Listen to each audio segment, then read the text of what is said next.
Hey everyone, so I wanted to make this video for a quick market update because I think we are in a very interesting market situation, and it's very important that you are aware of all the variables of everything that's happening in the market. First, I don't have a crystal ball, no one has, but the fact is that the market now is close to all-time highs, right? NASDAQ and S&P 500 is at all-time high, and the NASDAQ and the S&P 500 P ratios are also at close to all-time high, which means that the stock market, is quite expensive at the moment.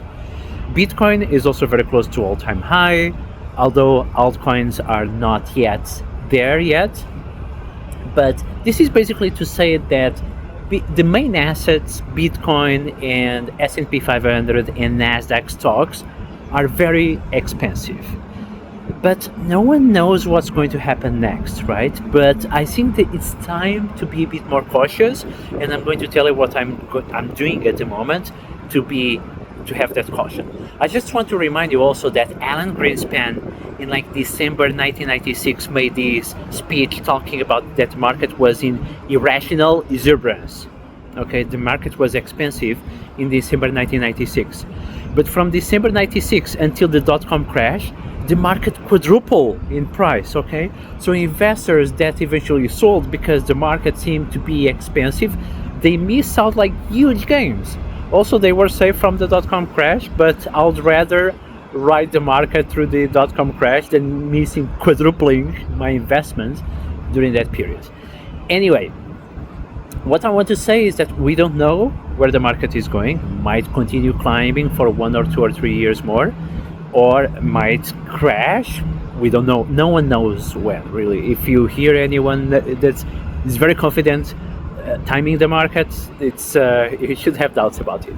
But anyway, there are some things that are potentially moving the market. Oh, look at this sunset. I'm in Hong Kong. Sometimes the sunset here at the ferry pier is nice. Anyway, so there are some things that are potentially moving the market. One is that we start to have a little bit of increase of unemployment and unemployment claims in the US. So you start to see the cracks of the fact that lending is expensive. You have the tariffs and the AI coming, and this is potentially making some unemployment.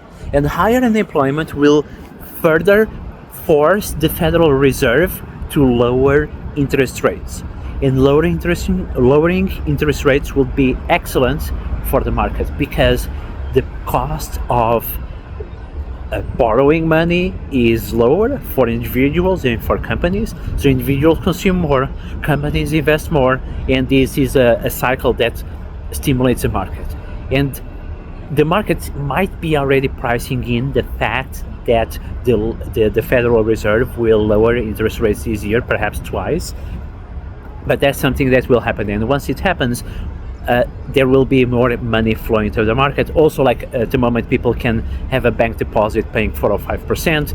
Once they lower the interest rates, those deposits are not as attractive, and people start to invest in more risk-on assets, which is stocks, tech stocks, crypto, and so on. So I think that before the end of the year, we might see a bull run on altcoins. That's why I already share in the community. You can search some altcoins that I'm buying, some AI altcoins. Then I'm buying some later ones like Aptos and Polkadot. And also recently, I posted about the fact that the ETFs will be approved for different cryptocurrencies this year. So according to Bloomberg, there is a bunch of cryptocurrencies that have 90% probability of having an ETF approved. And that is Polkadot, Cardano, Litecoin, XRP, Solana. So the combination of these ETF approvals plus lowering the interest rates by the Federal Reserve is likely to be bullish for the market. But again, no one has a crystal ball.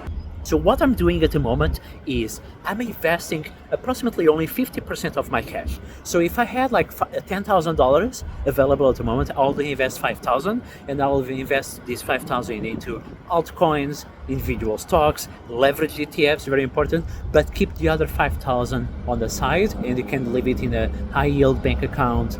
I have most of my cash on interactive brokers where they pay like close to 5% yields, which is not bad, right? And the rest of the money I'm investing in leverage ETFs. In terms of ETFs, you have VOO and SPY, which is 1x S&P 500. You have SSO, which is 2x S&P 500, and UPRO, which is 3x S&P 500. Then in terms of NASDAQ, also very important to have some exposure to NASDAQ. You have QQQ, which is 1x NASDAQ, no leverage. You have QLD, 2x NASDAQ, and QQ, 3x NASDAQ. So at the moment, considering the market conditions, I would go more like for the 2x leverage, okay, instead of going to 3x. In certain market conditions, you can go to 3x. If the market crashes, as the market goes down, you can deploy more into the market, because the more a market crash is, the less likelihood of continuing crash. Does it make sense?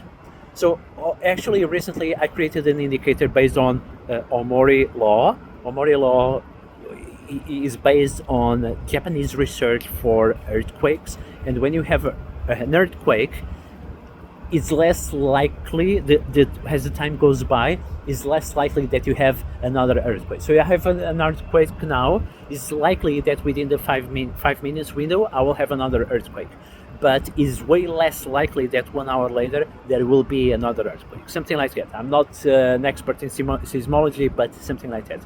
In the same way, when the market crashes, if the market crashes now, it's less likely that it will crash again a few days later, right? So I use opportunities like a crash to buy the dip, and that's why I want to have that money on the side, and that's a good opportunity to increase your leverage in the market. So I think the steps at the moment is save money as much as possible. This is not the time to spend money, right? When you buy a new pair of sneakers that costs $100, that pair of sneakers doesn't cost only $100. It costs you $200 or $300, because if you have invested that money in ETFs or in the stock market, you could double your money in 3 or 4 or 5 years, okay? Or if you just invest blindly in S&P 500, you double your money on average every 7 years. So when you buy a pair of sneakers that is $100, you are spending much more money than those $100. It's the opportunity cost of doubling that money every 7 years. So aggressively save money. Then pay off your credit cards.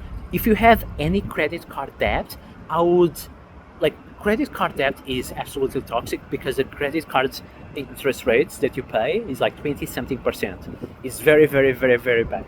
So first, pay off credit cards, save aggressively, and invest at least half of that money. And there is a good reason why Warren Buffett is sitting on billions and billions of dollars. And then once we have the opportunity, we buy in. Honestly, if we were around, if we know each other like 2 or 3 years ago, I was investing so aggressively. Now I'm not investing very aggressively, because I don't like to invest very aggressively when the market is at all-time highs, right? If the market is S&P 500, NASDAQ, Bitcoin, everything is all-time high, I'm not going to be super aggressive. But I want to have the cash on the side so that if there is an opportunity, I'll be super aggressive. So not being aggressive doesn't mean that I'm not investing. I'm very invested in the market. Like at the moment, I have like 80%, 85% of my wealth is invested, but I have those like 10 to 20% on the side as cash. All right, guys, let me know if you have any question, and I'll see you later.